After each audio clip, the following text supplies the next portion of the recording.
बहुत सालों पहले एक जंगल में कहीं आग लग जाती है। सारे जंगल के जानवर अपनी जान बचाने को अफरा तफरी में भागते हैं। उन सब जानवरों के बीच एक सुनहरे बालों वाली हिरन भी रहती थी। उस हिरन के 2 बच्चे भी थे। जंगल में बहुत ही भीषण आग लगी थी और कोई भी किसी को नहीं देख पा रहा था। बस सब अपनी जान बचाने को बेतहासा दौड़े भागे जा रहा था। वो सुनहरे बाल वाली हिरन भी अपनी जान बचाने को जंगल से भाग निकली। भागते भागते वो जंगल से बाहर आई तो उसके सामने एक चौड़ी नदी बह रही थी जिसे वो पार नहीं कर सकती थी। लेकिन हिरन भागते भागते काफ़ी थक चुकी थी।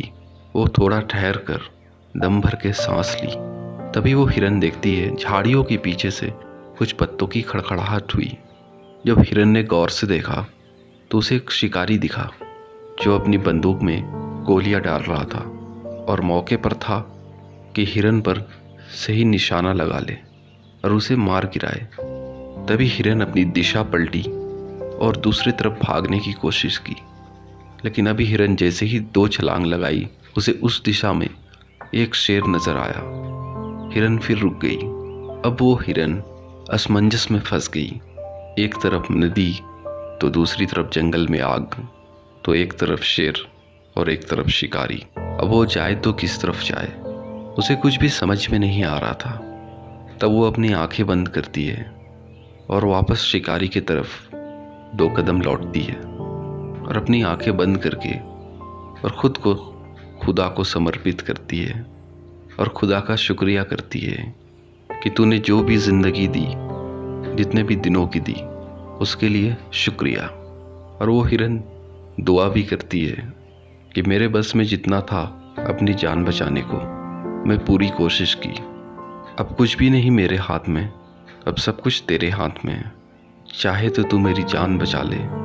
मेरे 2 छोटे छोटे बच्चे भी जंगल में कहीं भटक रहे होंगे या वो भी मेरी तरह आग से बचने के लिए जंगल से बाहर आए होंगे।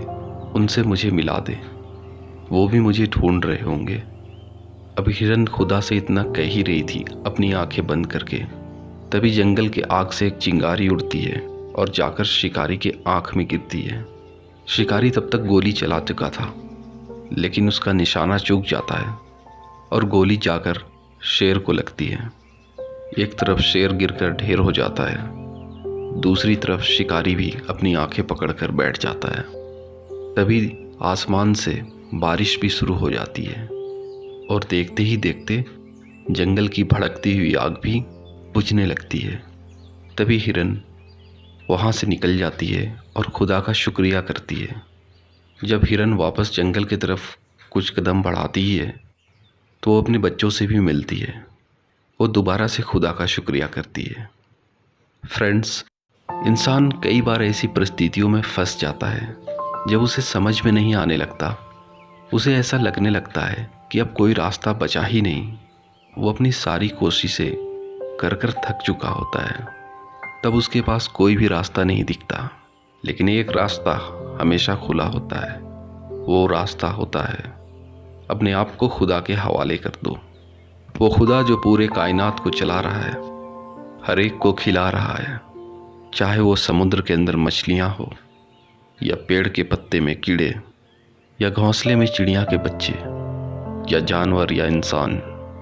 तो क्या ये छोटी सी मुश्किल सॉल्व करना, उसके लिए बस एक रास्ता निकालना उस खुदा के लिए नामुमकिन है? इसलिए चाहे जितनी भी परेशानी आ जाए या ऐसा लगे कि अब कोई रास्ता नहीं बचा, लेकिन अपनी हिम्मत कभी ना हारे। बस खुद को खुदा के हवाले कर दे, वो ज़रूर रास्ता निकालेगा और वापस से आपकी ज़िंदगी पहले से बेहतर हो जाएगी। आज कोरोना वायरस की वजह से कितने लोग बर्बाद हो चुके, कितने लोग तबाह हो चुके।